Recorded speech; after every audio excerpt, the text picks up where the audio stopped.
Buddy, I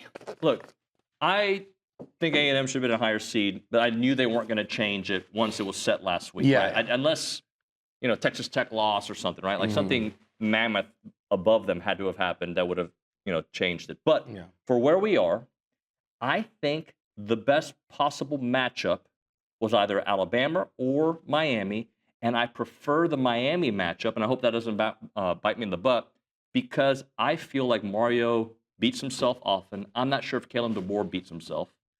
And I beat himself. Well, go ahead. I just think Georgia's the better team. I think if I'm weighing Miami and Alabama, if they're playing on a neutral field, I think you'd flip a coin on that one. Okay. I think Bama has definitely sputtered towards the finish. Everybody was trying to kind of moan and groan if it could have been Bama versus, I'd rather it be Miami, and everybody was totally petrified of Notre Dame. First of all, Texas A&M's they've beaten one of those three teams. It actually is the one that no one wanted to play. And I understand it's because, they've looked so good down the stretch. And I'm looking at, Miami's schedule. And I keep hearing it. They look so good down the stretch. And it's been, after really, we say a tough start, but it was South Florida, and Florida State. But then they lost to Louisville. Then they beat Stanford, who everybody beats. And they lost to SMU. And then they're like, well, man, they're killing everybody. Well, it's Syracuse that Notre Dame put 70 on. It's NC State. It's Virginia Tech, who had no coach. And it's Pitt. Pitt was, to me, the one game where they looked really good in, but Notre Dame throttled them too. So what would A&M's record have been on Miami's schedule? Well, I can tell you right now that it would have been 2-0 because we saw them beat Florida and Notre Dame. I'm pretty sure they would have won every other game on that schedule. Same thing with Notre Dame's, except the one toss-up, which would have been Miami. Right. So we're about to find that one out. So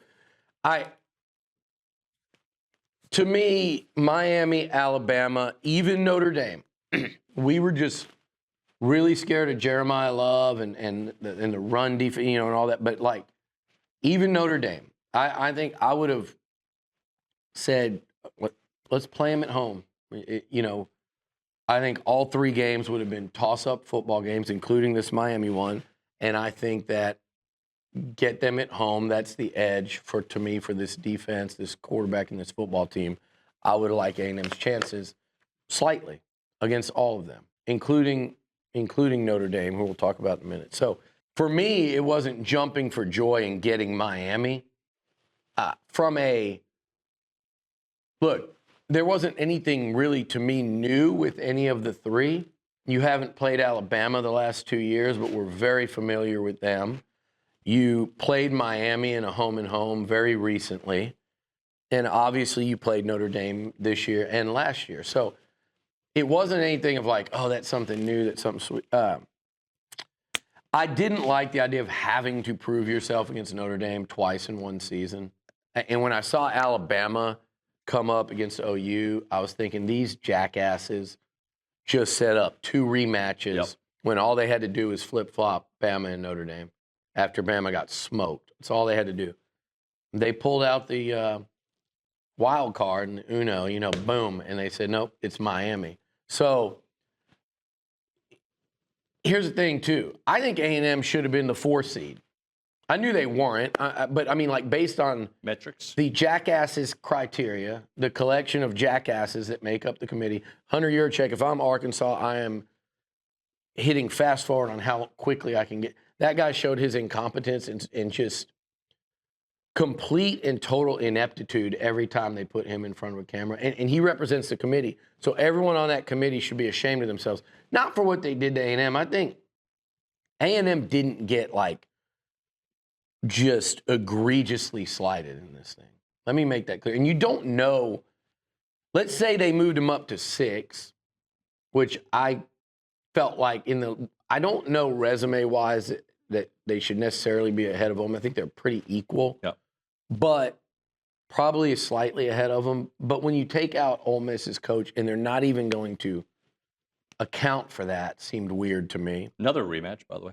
Yeah, they didn't even account for that. So you could have seen them at 6. My biggest gripe of the whole thing is Oregon. Actually, my second biggest gripe of the whole thing has nothing to do with A&M, but it might, which is Ohio State at 2, Georgia at 3. So in that second round, the goal is to win a national title. You got to beat teams as good as Miami, and then you're going to have to beat teams better than them to get there. So, yeah, you can beat up on Tulane or you can beat up on James Madison, but your second round game is still going to be against one of those 4, is assuming A&M was not in that 4. Had they been in that 4 at 4, you're probably playing your first game at the Orange Bowl because Indiana's going to the Rose, Ohio State's getting that cotton, and Georgia's getting the sugar ahead of you. Mm-hmm. You're probably going to the Orange Bowl versus, hey, you get a home game at Kyle, and yes, it is a massive hurdle. We're going to talk about Miami in a minute. But your second round game, instead of being at the Orange Bowl against probably Texas Tech, you're going to, which, by the way, I do think is easier than playing Ohio State, but you're going to the Cotton Bowl.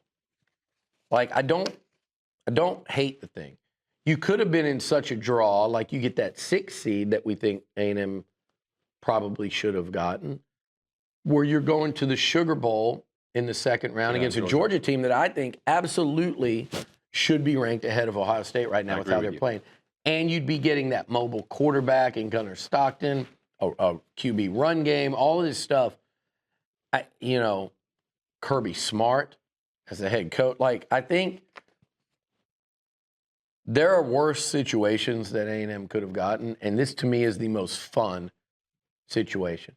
If you're a football fan and if you love the Aggies and you've been waiting for A&M to achieve this level of relevance and importance on the field, then you go, this is probably the biggest game ever played at Kyle Field. I will put one exception in there as the bonfire game for totally different reasons. As far as the football stakes, this is the biggest game ever played at Kyle Field. It's a first-round playoff game. You're playing a national championship blue blood program, and if you go back and say, if you can beat Miami, here's what you got to do this year as a Texas A&M fan, as Texas A&M football players.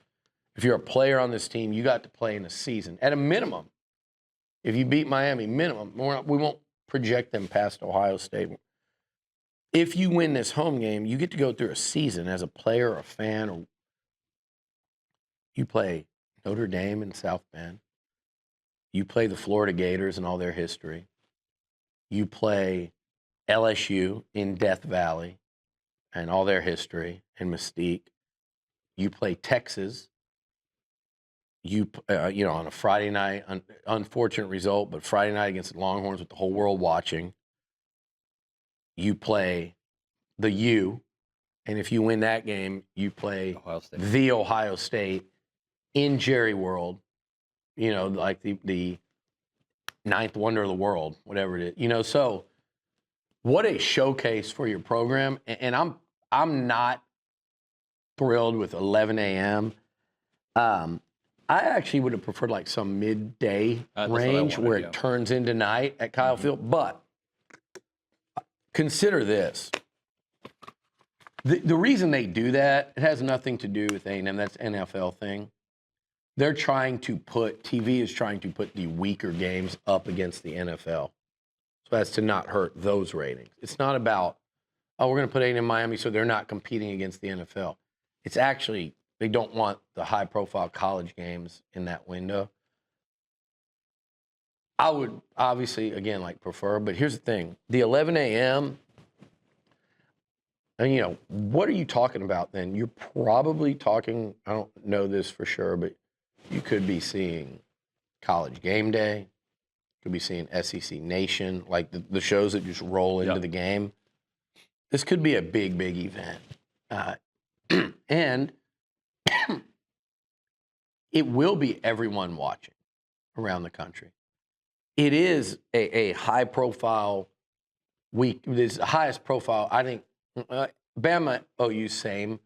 But there's something about the U and the playoff game, 11 a.m., standalone against nothing. Every college football fan in America is going to watch that game.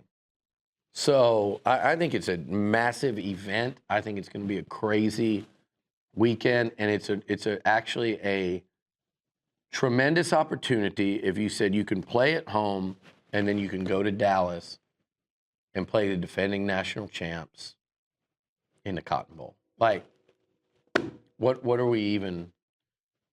So to me, like, yeah, I think the committee sucked. I think those people were incompetent, and everyone on that committee should be ashamed of themselves for the terrible job they did. I don't think where they seated A&M might not be in their top 3. I mean, number 1 is the Notre Dame-Miami thing. It's not about putting Miami ahead of Notre Dame. It's about waiting. They should have at least done it a week ago. I agree with that. They shouldn't have done this thing where they were pretending that they've got to get in this pod with them. And what was the pod? If they were 2 spots apart last week, then they're in the pod. Like, or just say they have to be 1 spot apart and we compare them. Whatever you do. That part was number 1. I truly think putting Ohio State ahead of Georgia was like bad. If you're just watching the games right now and you say, man, Georgia's played Ole Miss, who's in the playoff. They beat Bama, who's in the playoff, beat the brakes off of them yesterday. They lost. Their only loss came to Bama, who's in the playoffs. They, whatever else. The rest of their schedule, I'm not sure. Tennessee. What has Ohio State done? Oh, they both played Texas. One team beat them 14-7. The other one beat them 35-10. Like, Georgia is playing. Georgia and Indiana are the two best teams right now. Why they didn't do 3 is beyond me there. I don't know how much. But you like the matchup better for A&M against Ohio State than Georgia? Yeah, yes and no. Especially at Cotton Bowl, right? Yes and no. I like, look, Ohio State's receivers are 50 times better than Georgia's, even with Branch. But I like being in the Cotton Bowl in a venue they're familiar with. If they get there, that's a big difference in my opinion. I think, and Georgia's very comfortable in the Sugar Bowl. And yeah, I mean, I think Gunnar Stockton, the way he's playing, is a problem for the A&M defense. Yeah, I agree. So yes and no. I mean, I think Ohio State's defense is better than Georgia's. Either team is ridiculous matchup. Elite. And again, I'm not going to say Indiana's one of these teams. Indiana just beat Ohio State, and they beat them physically. They beat them with playmakers. They beat them with better quarterback play and better coaching. So to sit here and pretend like, oh, I'd rather get Indiana, I think that's archaic thinking at this point. Archaic meaning like old school, a few weeks ago. Yeah. Like, I mean, it's just what they showed last night is like Indiana can beat you in a shootout. They can beat you in a physical rock fight. And again, the quarterback, the running game, the coaching, the receiver play, like they're in. So it's Ohio State, Indiana, and Georgia. Then there's Tech. Tech got a wild draw. I mean, they got to be in that side of the bracket versus the side. This bracket A&M's in reminds me of A&M's draw in the College World Series a couple years ago when there were 4 SEC teams in it, and it was Tennessee on one side by themselves, and it was A&M, Florida, and Kentucky over here, 3 of the 4. That's what this kind of reminds me of. It definitely feels lopsided. I think if there's anyone that should be happy with their draw and situation today, I would say it would be probably Oregon and Texas Tech. But those would be the 2. I think Oregon's better than Texas Tech. I do too. I think they're both, I mean, it's tough to say, man. To me, they're both pretty untested. I think they're both pretty untested. I would say that I think if Oregon been tested more. I would say I would say if Oregon played Texas Tech's schedule, they would not be better than 11-1 or 12-1. I think if you put them up against Tech played Oregon's schedule, they'd have lost to Indiana. Maybe they go 10-2. Who else did Oregon play? Oklahoma State win, Northwestern, Oregon State, Penn State, Indiana, Rutgers, Wisconsin, Iowa, Minnesota, USC, Washington. Maybe they lose. The USC? Maybe they lose at Washington to USC or at Penn State that time of year with Drew out. I mean, and Indiana. Well, I said that losing to Indiana and maybe one of those. Fine, I think they would have been at least 10-2 on that. So I don't think it's that much. Thank you to Academy Sports and Outdoors for the free portion of this content here on TexAgs.com. If you want to listen to the extended version, go to TexAgs.com/subscribe and become a premium subscriber. And if you're a student at A&M, take advantage. We'll give it to you for free.